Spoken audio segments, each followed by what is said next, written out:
Olá! Hoje a gente vai fazer um resumo de como foi a primeira semana do Sínodo do Paramazônia que está sendo realizado aqui no Vaticano. Ao meu lado, Silvonei José, diretor da Rádio Vaticano, vai nos ajudar a então relembrar quais foram os principais pontos tratados nesta primeira semana. Silvonei, vamos relembrar para o pessoal o que é exatamente o Sínodo Paramazônia. Sabemos que o Sínodo faz parte da tradição da Igreja, é convocado pelo Papa, é o Papa quem convoca o Sínodo, é um instrumento que o Papa usa para, numa reunião, na colegialidade, né? Sínodo significa caminhar juntos, e o Papa sempre convoca para determinados temas, assuntos, e para aprofundar. O Sínodo é uma reunião, um encontro eclesial para consultas. Portanto, ele é consultivo e não deliberativo. Deliberação pertence ao Santo Padre, que depois, no final, pode fazer uma exortação apostólica, uma carta, enfim, ou não fazer nada. E a gente percebe que não são apenas os bispos e religiosos, tem leigos e, inclusive, cientistas. A abertura do Sínodo, atenção a gente falar, nós podemos dividir o Sínodo entre os padres sinodais, no caso desse ano nós temos 185, nós temos os peritos, ou seja, pessoas que têm uma experiência no determinado assunto que está sendo discutido, os ouvidores, as pessoas que foram convidadas para também ouvir. E depois nós temos, dentro desses ouvidores, dos peritos, temos mulheres, homens, religiosos, religiosas, que não têm direito ao voto. Quem vota são os padres sinodais. Vamos aos assuntos mais tratados desta semana. Foi uma infinidade de assuntos, né? Vamos lembrar que o Sínodo tem a discussão religiosa, tem também a preocupação com o meio ambiente, com o social. Dentro da questão religiosa, se falou muito sobre a falta de padres na região amazônica, né? Isso é uma constante, que não precisamos fazer um sínodo para dizer que nós temos falta de sacerdotes na Amazônia, mas isso é consequência, porque aonde se criam espaços vazios, e essa é uma realidade nossa da Amazônia, uma realidade que está sendo discutida aqui no Sínodo, quando nós temos espaços, quando a Igreja Católica, os seus sacerdotes não estão entrando nessas áreas o neopentecostalismo. Então, está sendo discutido muito isso de como criar uma presença maior da Igreja Católica através dos seus sacerdotes. Sabemos da dificuldade que tem na Amazônia devido a grandes distâncias. Né? Esses dias nós estamos falando com um dos bispos, ele dizia para a gente que da catedral, onde está a sede, né, do bispo, até a última paróquia da sua diocese são 1.200 quilômetros. É a mesma coisa, para você ter uma ideia, nós moramos em Roma e temos uma paróquia em Paris. Seria mais ou menos essa a realidade. E é por isso que dificulta muito também essa questão. A questão logística é muito difícil, Manuela, porque quando a gente pensa na nossa realidade, sou do Sul, e posso dizer, a gente vai no Sul com uma certa tranquilidade de um lugar para o outro, 1 hora, 2 horas de carro. Tem bispos que levam 2 dias de barco para chegar em uma comunidade. É uma dificuldade que tem que ser levada em consideração, é uma dificuldade que o mundo tem que conhecer, porque você que está sentado no seu escritório com ar-condicionado, bonitinho, não tem ideia daquilo que representa a distância, a dificuldade de viver dentro de uma realidade como a Amazônia.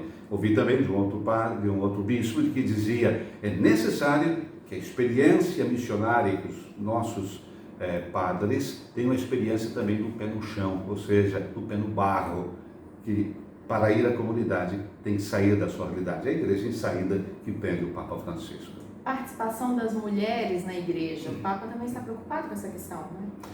O Papa é preocupado, mas eu acho que as mulheres são mais preocupadas ainda, porque nós tivemos numa das congregações as mulheres pedindo: Santo Padre, nos ajude a participar ainda mais da igreja. A participação feminina na Amazônia é fundamental. Muitas das comunidades que nós temos na Amazônia tem o culto dominical graças às mulheres. São elas que tomam a dianteira, são elas que conduzem o terço. Essa, como dizia uma dessas senhoras, a oração dos pobres, como diz também Francisco, a oração dos pobres que todos podem fazer. E são elas que vão puxando o marido, os filhos, para que se reze o terço. São elas as grandes catequistas da nossa Amazônia. Então, elas querem também, dentro dessa realidade, ter uma presença ainda maior, se é que já não tem. Muito bem. E agora falando da parte de discussão de meio ambiente mesmo, ecologia, falou-se muito em ecologia integral, no termo do Papa Francisco, e também de que está tudo integrado e que a gente precisa, para evangelizar, cuidar do meio ambiente. É uma lógica tão perfeita e tão normal de você fazer. Se eu cuido da floresta, eu estou cuidando do homem. Se eu cuido do homem, eu tenho que cuidar da floresta. Porque muitas vezes, no cuidado que a gente tem com o homem, a gente vai pisando a grama. No sentido de que tem um ditado africano que diz que quando dois elefantes brigam, quem perde é a grama, né? Porque eles ficam pisoteando. Então, esse é o cuidado que o Papa fala, dessa ecologia integral, que tudo está interligado. Quando nós cuidamos da floresta, da árvore, da água, né, dos animais, da fauna, da flora, nós estamos cuidando de nós mesmos e do futuro, das nossas gerações futuras. O Papa fala tanto disso. O que nós vamos deixar para as futuras gerações? Aquilo que nós estamos fazendo hoje, de repente não vamos ter a reação imediata, mas daqui a alguns anos, nós vamos colher aquilo que nós estamos semeando hoje. Ou não vamos colher aquilo que não semeamos. E essa é a grande advertência do nosso Santo Padre. Cuidar da casa comum. E quando nós falamos da casa comum, é onde todos nós vivemos. E já que precisamos cuidar da casa comum, destruir essa casa comum significa um pecado. E falou-se em pecado ecológico. Pois é, a gente fala tanto dos pecados que a gente faz diariamente, daquilo que vai contar para o confessor, né? Eu não confesso há tanto tempo, eu não vou na missa há tanto tempo. É hora de começarmos a pensar também nos nossos pecados ecológicos, naquelas faltas diárias que a gente faz contra a própria natureza e o nosso estilo de vida. O Papa insiste tanto na mudança do nosso estilo de vida, né? É porque nós temos um norte opulento e um rico pobre, né? Onde nós temos a obesidade e onde nós temos a má nutrição. Enfim, vivemos num país não, mas de um mundo onde essa desigualdade realmente é evidente. E vivemos também num país abençoado por Deus e bonito pela sua natureza que tem. Recordamos mais uma vez que isso é importantíssimo. O Papa fala de uma ecologia integral. E essa ecologia integral toca a nossa realidade, a todos nós. E como é que a gente vai responder isso? É a pergunta que o Papa lança todas as vezes que abre, né, um discurso sobre a Amazônia, que não é um problema de soberania. Ninguém está falando de soberania, se é do Brasil ou não é do Brasil. Sabemos que nós brasileiros temos a nossa Amazônia e a nossa Amazônia é brasileira, ponto final. Não é disso que estamos falando. Estamos falando dessa interligação, né? Norte, sul, leste e oeste, que temos que defender a existência dessa floresta, dessa Amazônia e principalmente dos povos que lá habitam.